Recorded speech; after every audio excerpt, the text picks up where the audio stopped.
Compositores clássicos brasileiros. Eles existem? Quem são? Como se reproduzem? Do que se alimentam? Você vai saber agora nesse canal essa resposta.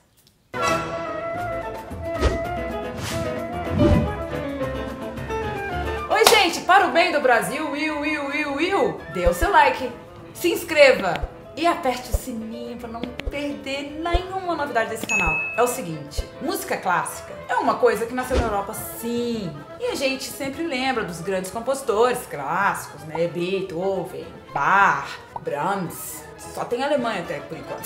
Gol da Alemanha! Você tem grandes compositores russos, franceses e tal, mas nós temos grandes compositores brasileiros há mais de 200 anos. Compositores e compositoras. Foi difícil demais pra mim juntar 8 nomes. Eu tentei juntar 8 nomes, porque são tantos, e eu fico pensando naqueles que eu deixei. Então eu acho que essa aqui vai ser uma série, eu vou falar vários outros. Vamos começar com o primeiro grande compositor. Ele era filho de escravos e foi padre e mestre de capela. Talvez a devoção dele não fosse tão grande quanto a vontade de ter um espaço para crescimento profissional e, obviamente, da sua arte, da sua capacidade. Padre José Maurício Nunes Garcia nasceu em 1767, 3 anos antes de Beethoven, veja, no Rio de Janeiro. Ele foi padre, mas não obstante, teve 6 filhos. 6 filhos! E compôs obras a vida inteira. Teve uma fase principal da carreira dele. Quando a família real mudou para o Brasil, em 1808, eles encontraram esse compositor incrível que já escrevia grandes obras no estilo da época. Ele é um compositor considerado neoclássico, não. É o protoclássico, ou seja, quase clássico. Ele é entre o barroco e o período clássico. Seria um período clássico leve, fresh. A música dele parecia muito, por exemplo, em termos de estilo, com os filhos de Bach, principalmente o mais novo, Johann Christian. Quando a família real mudou para o Brasil, eles trouxeram junto com ele Sigmund Neukomm.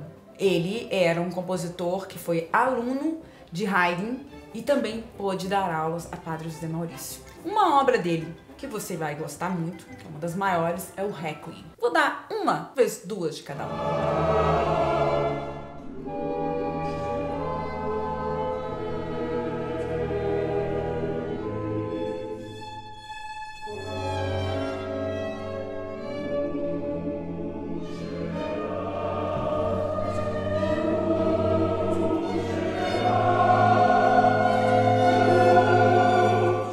Compositor não foi assim tão importante, mas ele foi importante porque ele ajudou a construir as instituições que abrigaram o fazer musical no Brasil, no caso ali no Rio de Janeiro.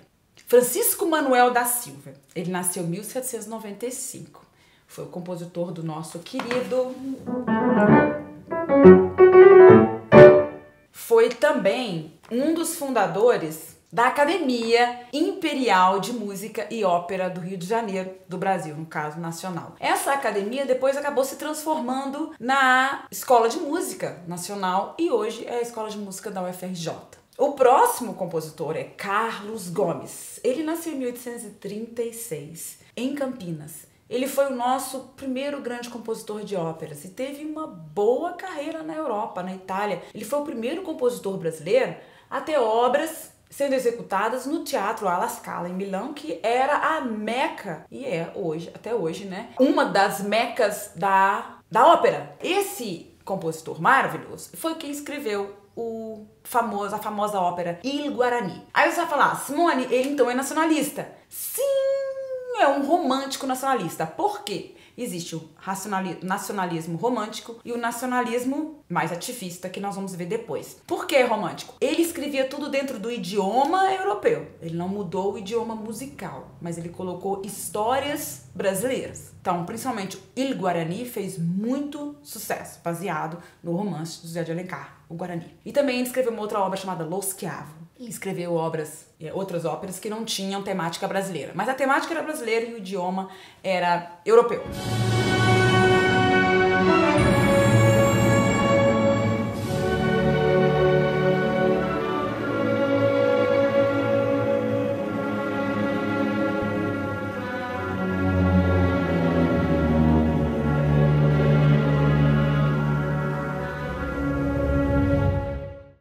próximo compositor Alberto Nepomuceno, um compositor que eu amo muito, muito mesmo. Alberto Nepomuceno nasceu no Ceará, Fortaleza, em 1864. Ele morreu em 1920. Então, ano passado, a gente até lembrou 100 anos sem Alberto Nepomuceno. Ele foi o nosso primeiro compositor a escrever óperas e canções em português, em bel canto. Alguns críticos, principalmente críticos brasileiros, diziam que o português não servia para música clássica.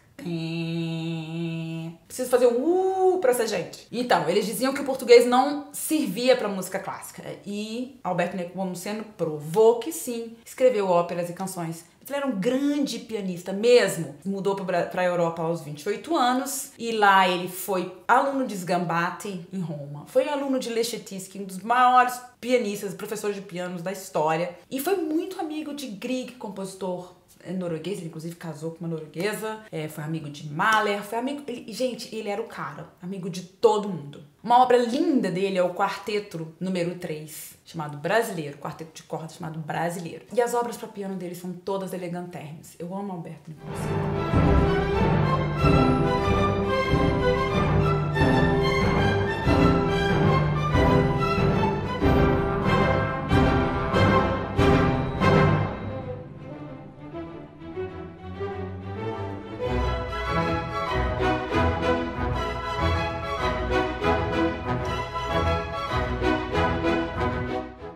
Agora o próximo, se for cronologicamente, nós vamos chegar ao grande, maior compositor das Américas, Heitor Villa-Lobos, nascido no Rio de Janeiro em 1887 e morreu em 1959. Não dá pra falar dele, se eu fosse falar dele aqui eu teria que fazer 5 vídeos no mínimo sobre Villa-Lobos. O cara escreveu mais de 2.000 opus, só a obra para violão dele já basta a existência dele. Ele é considerado o Chopin do violão, do violão clássico. Foi pedido para ele escrever um estudo para o violão, ele escreveu 12. Ele criou, além das sinfonias todas, dos concertos todos, de todas as obras de corais que ele escreveu, ele também, por exemplo, o piano ele não gostava. Ele dizia que o piano era um instrumento bobo. Ele escreveu 206 obras para piano solo. Imagina se ele não gostasse.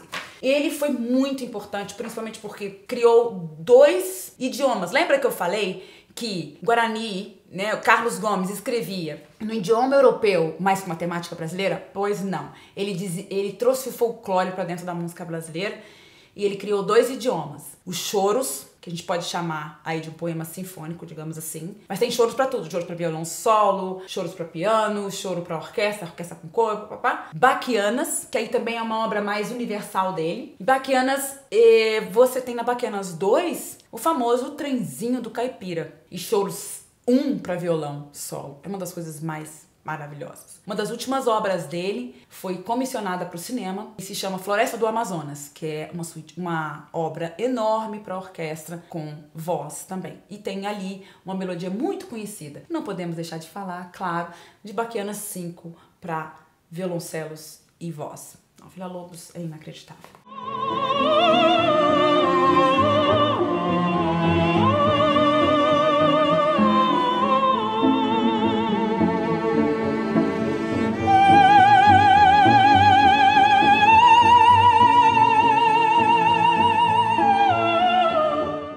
Depois de Villa-Lobos eu tenho mais 3 que foi difícil demais de escolher. Então vamos lá. Lorenzo Fernandes, ele nasceu 10 anos depois de Villa-Lobos e foi muito também, ele veio de ascendência espanhola. Ele tem uma obra muito famosa. Ela veio de uma outra suíte dele para a orquestra que chama O Rezado do Pastoreio, também. Ele já era muito nacionalista. Essa obra chama-se Batuque. É tocada em todas as grandes orquestras do mundo. Então, Batuque é importante.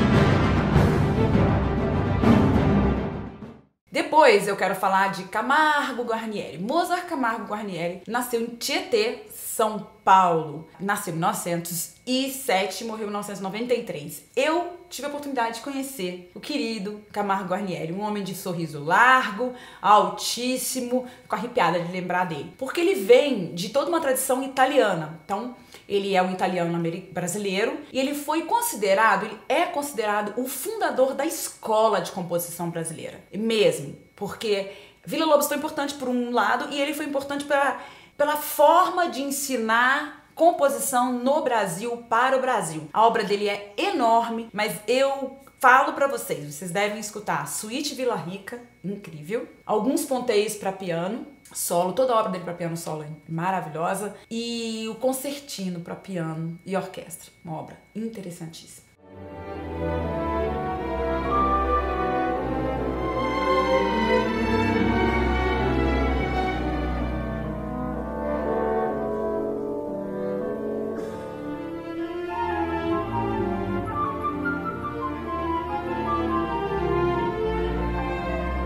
E por último, last but not least, César Guerra Peixe. Nasceu em Petrópolis em 1914 e morreu em 1993 também. Eu também tive a chance de conhecer César Guerra Peixe, que era um cara muito interessante e ele era mais baixinho assim, e eu tive a chance de ver os dois conversando um dia no Teatro Municipal, gente. Quando eu lembro disso, eu fico assim, ver César Guerra Peixe conversando com Camargo Guarnieri. Guerra Peixe trouxe o idioma do Nordeste para a música brasileira, clássica brasileira. Ele tem obras interessantíssimas. Uma que eu acho que vocês vão gostar demais é o Mourão. Ouçam Mourão para orquestra de cordas. E tem também o Concertino para violino e orquestra. E o trio, entre as tantas obras de música de câmara de César Guerra Peixe, tem o trio. Ele era violinista e etnomusicologista.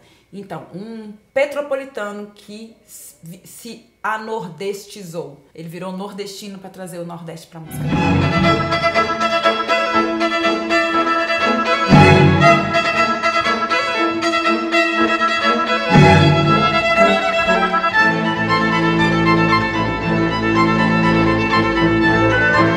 Então é isso, pessoal.